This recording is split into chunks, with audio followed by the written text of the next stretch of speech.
If you've ever spent weekends battling a hedgerow that swallows your front walk the moment you turn your back, you know the exact problem. Garden centers are filled with standard spreading apple trees, fast-growing yew foundation shrubs, and common spinach. But these defaults were engineered for massive, sprawling acreage, not the footprint of a modern residential lot. When you force traditional plants into a tight yard, you end up wasting valuable square footage, spending weekends constantly pruning, and watching your crops bolt and die when midsummer heat hits. The label on the pot might say low maintenance, but the reality usually involves seasonal replanting and aggressive shearing just to keep things contained. Throwing more hours of yard work at the problem won't solve it. If the foundational plant genetics are incompatible with your space, the garden will always fight you. What you actually need is to extract the maximum edible and aesthetic yield from whatever restricted space, awkward climate, or limited free time you happen to have. To do this, we must evaluate landscaping choices through a specific lens: effort versus space required. This chart plots standard plants on these metrics. Default options sit in the upper right sector, demanding large footprints and high maintenance.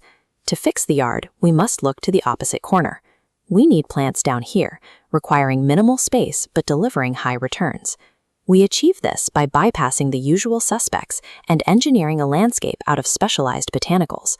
We're talking about strict columnar mutations, dwarf cultivars, and resilient native perennials. Building this kind of yard requires a strategic trade-off. You sacrifice the immediate gratification of a cheap, fast-growing shrub in exchange for exact spatial efficiency and long-term yield. Let's start with the space and yield maximizers. These are plants genetically wired to grow strictly upright or to thrive completely in a pot. Take the flamenco apple tree. It's a specific columnar mutation that produces fruit on short spurs along the main trunk, effectively eliminating lateral branching. Looking at this scorecard, the flamenco ranks incredibly high on space efficiency. It maintains a moderate vertical growth rate while keeping lateral spread near zero. But there is a catch. By strictly limiting its horizontal footprint, you inherently sacrifice the total volume of fruit you would harvest from a standard wide canopy orchard tree. We see a similar vertical advantage with leafy greens. Standard spinach bolts in summer heat. Malabar spinach thrives in that weather by aggressively climbing and spiraling upward along a trellis, giving you greens all season without taking up bed space. For those awkward, small corners, crops like nasturtiums and sorrel are highly efficient. A single pot of nasturtiums gives you peppery salad leaves, edible flowers, and seed pods you can kickle. The absolute requirement here is active engagement. Plants like nasturtiums and sorrel demand frequent, small harvests to keep them producing. If you leave them alone, they expire. These vertical climbers and container edibles offer a massive yield per square foot. In exchange, the gardener has to trade passive observation for active, continuous harvesting. If you want to eliminate the chore of pruning overgrown foundation shrubs, we need a different category of plant entirely. Horticultural experts consistently point to dwarf conifers as a dependable architectural alternative to standard yews and junipers. This chart details their defining characteristic: an extremely low growth rate. We are talking about 1 to 6 inches of growth per year, which translates to a permanent structure that requires zero seasonal pruning. Varieties like the bird's nest spruce naturally form dense, horizontal layers. They create shape and texture in a yard and will never ask you to pull out a pair of hedge clippers. Frankly, there are two major catches here. First, you need extreme patience to see their final shape develop. Second, if you decide to bypass that wait and purchase a mature-looking specimen, you will face a steep upfront financial cost at the nursery.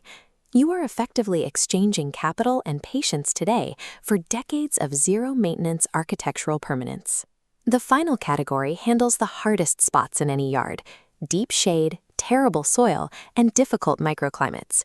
In heavily shaded, damp rockery zones where other ornamentals rot away, Heuchera villosa, or coral bells, is incredibly effective. It thrives in these exact conditions, providing dense foliage and late-season blooms. It does have specific vulnerabilities. It requires a soil pH between 6 and 7, and if you plant it in hot afternoon sun, the leaves will scorch heavily. On the edible side, Perennial problem solvers like Jerusalem artichokes and walking onions generate years of food without you ever having to resow seeds each spring. A look at this scorecard for Jerusalem artichokes highlights their main appeal: high yield and zero replanting required. But you'll also notice a massive vulnerability metric for invasive spreading. Jerusalem artichokes are highly aggressive. If you plant them openly in a standard garden bed, they will vigorously overrun the rest of your ecosystem. The mandatory mitigation strategy here is physical containment. You must isolate them using large tubs or deeply bordered beds so you can control the tubers. These perennial problem solvers give you incredible resilience and automated harvests, provided you respect their aggressive nature and engineer strict physical boundaries. This flowchart organizes all these trade-offs. To select the exact plant you need, you have to answer one question. What is your primary constraint? Space, time, or climate? If you are operating a small urban lot or balcony, your primary constraint is space. You need to route your choices toward vertical genetics, like the flamenco apple, and compact yielders like nasturtiums, specifically avoiding vigorous tubers like Jerusalem artichokes that will destroy small containers. If you have an adequate yard but work 60 hours a week, your primary constraint is time. You should invest up front in dwarf conifers and self-seeding natives. You must explicitly avoid crops like watercress, which requires a constantly damp setup and daily monitoring. And if you are dealing with environmental extremes, you match the problem to the specialist, deploying heuchera to tackle deep shade or purslane to handle relentless heat. Identifying your actual constraint strips the guesswork out of the nursery.